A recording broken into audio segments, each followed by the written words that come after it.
kamayo, i-unbox ko nga pala yung bagong bili ng asawa ko na Omega watch para sa kanya. Ayan, nabilhan niya na talaga yung sarili niya.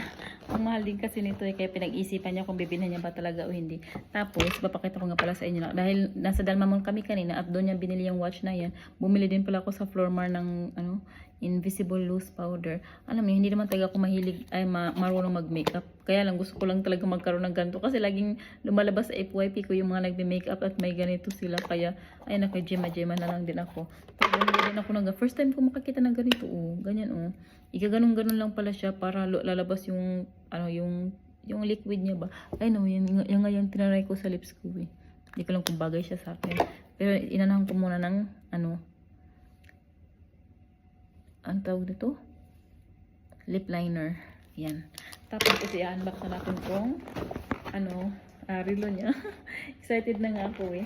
Nakita naman ito kanina. Kaya natutuwa lang ako para sa asawa ko kasi nabili niya na talaga yung gusto niyang watch. Ang una kong papakita ay itong free nila oh.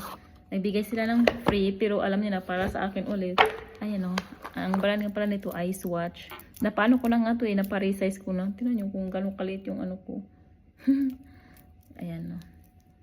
Ang cute niya din para sa akin ulit. Yung nakaraan din na bumili siya ng relo ko para sa akin ulit yung ba't ganun po pambabae yung free yung mga giveaways nila.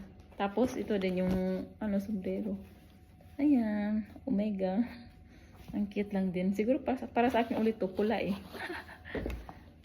Tapos ito nga pala yung resibo niya. Binili niya to sa Rivoli. Tapos may 500 dirhams voucher pa siya. Ayun o, may voucher siya na 500 dirhams. Yung nakaraan naman na voucher na 500 dirhams, hindi na namin nagamit.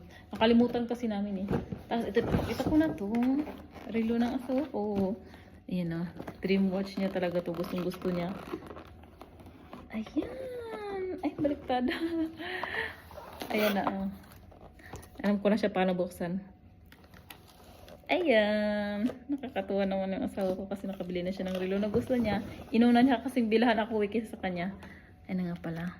Ito nga pala ay Omega Seamaster. Tapos alam niyo ba na nag-iisang stock lang siya dito sa UAE. Isang piraso lang talaga siya. Ano nga to eh, 30 plus, 30k, 37,000 dirhams, ganun. Tapos nga naka-sale siya, kaya sabi ng asawa ko gusto niya talagang bilhin. Kanina nga, nag-test drive pa siya ng sasakyan. Iwan ko sa kanya kung bibilihin niya yun. Parang gusto na nga niyang i-give up to para lang doon sa sasakyan na gusto niyang bibilhin. Kaya lang, sabi niya, parang gustong gusto niya talaga to. Kaya sabi ko, kung gusto mo, itibilhin mo.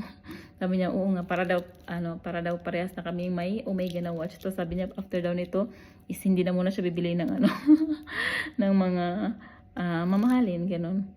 Ayan, ang cute to. Nakakatuwa lang kasi nabili niya na yung gusto niya talaga. Yan lang. Bye kamayo.